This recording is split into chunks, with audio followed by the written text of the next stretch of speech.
Salut Cédric, comment ça va? Et bonjour Émilie, très bien, merci, je te remercie. Écoute, Roland-Garros a débuté, c'est aux dates initiales, on va retransmettre des matchs historiques de Français en attendant l'événement fin septembre. Et les matchs historiques, il y en a un que tu as disputé et qu'on va diffuser, c'était ta victoire face à Safin en 98. Je voulais savoir si tu avais des souvenirs assez précis justement de cette rencontre et de cette belle victoire en 5-7. J'ai quelques souvenirs de ce match, de cette rencontre, puisque c'était sur le Central, ça je m'en souviens bien. C'était en fin de journée Oui, et c'était en 5-7 contre Marat qui était alors inconnu. Il était sorti des qualifications. Il avait battu Agassi, je crois, au deuxième ou au troisième tour. tout à fait. Et j'ai pas des souvenirs hyper précis du match parce que ça C'était il y a commence très à longtemps. remonter. Ça commence à remonter. Mais ce dont je me souviens, c'est que j'avais eu quand même le sentiment qu'il était un peu plus fort que moi sur le match et que je l'ai eu à l'expérience avec justement le public qui m'avait beaucoup soutenu et aidé. Et finalement, j'avais plus d'expérience que lui, quoi. Ouais, parce qu'il était au-delà de la centième place mondiale. On le découvrait. C'était un petit peu le petit génie russe. J'ai re-regardé quelques brides de cette rencontre. On sentait que tu étais agressé très, très souvent. Il avait un jeu ultra offensif que tu as réussi à bien contrer. Est-ce que déjà à l'époque, tu sentais que Marat Safin allait faire une très grande carrière? Ah oui, oui, oui, c'est vrai que oui, on sentait qu'il avait beaucoup de potentiel. Il était grand, athlétique, il bougeait bien pour sa corpulence et sa taille. Et puis il avait tout, quoi. Il avait un gros service, un gros coup droit, un gros revers.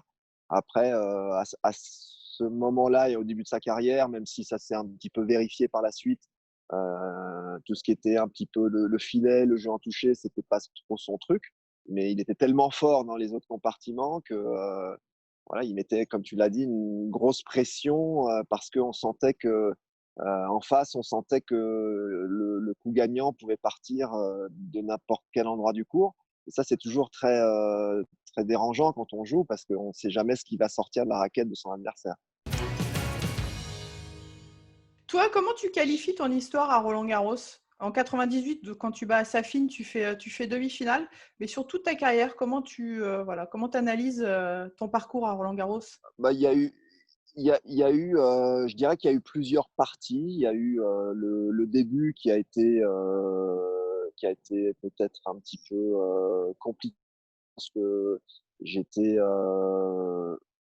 quand on est français, tu l'as vécu aussi, c'est assez impressionnant quand on démarre de jouer à Roland-Garros, le public. En tant que Français, c'est un peu un rêve de gamin de se dire jouer le grand tournoi, quoi, jouer les seniors. Et au début, quelque part, on s'en moque de jouer sur le central ou le 18. On est juste content de participer. Et c'est vrai qu'en progressant, j'ai eu l'opportunité de jouer sur les grands cours et j'étais un petit peu impressionné, un petit peu écrasé par tout ça, un petit peu renfermé qui était mon caractère en plus à ce moment-là. Et il y avait une forme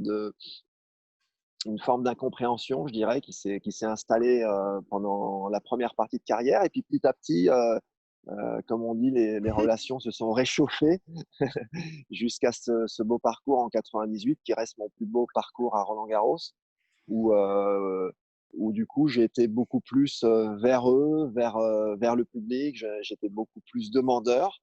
Et voilà, il m'a fallu quelques éditions pour me rendre compte tout simplement que les gens n'attendaient que ça, que je les sollicite et qu'ils avaient vraiment envie d'être derrière moi, derrière le Français qui joue.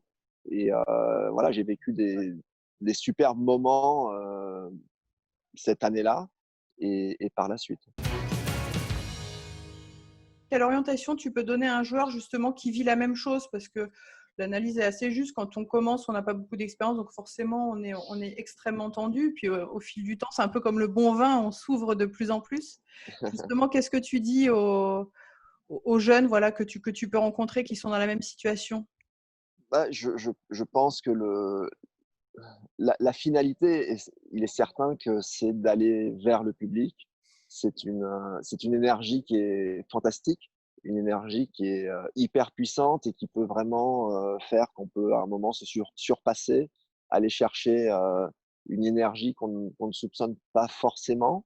Maintenant, c'est aussi, je dirais que c'est à double tranchant parce que on peut s'épuiser aussi nerveusement, physiquement, si on va trop là-dedans dans une forme d'euphorie. Ça demande un petit peu d'expérience et je pense aussi que le point de départ, il est important dans le sens de savoir quel type de caractère on a. Il y a des gens qui naturellement, joueurs, joueuses ont plus de facilité à aller, s'exprimer, être plutôt démonstratifs et il y en a d'autres qui le sont moins. Donc mais je pense que voilà, Roland-Garros pour un Français de toute façon, même celui qui est pas trop démonstratif, il finit par y aller parce que c'est génial. Pour terminer, Cédric, j'aimerais que tu me cites un mot pour illustrer le tournoi de Roland-Garros. Passion. Passion, ouais. Je crois que c'est le mot qui est sorti tout de suite, comme tu l'as Ouais. vu. C'est voilà, un mot, c'est celui-là. Bah, merci beaucoup, Cédric. Merci Émilie.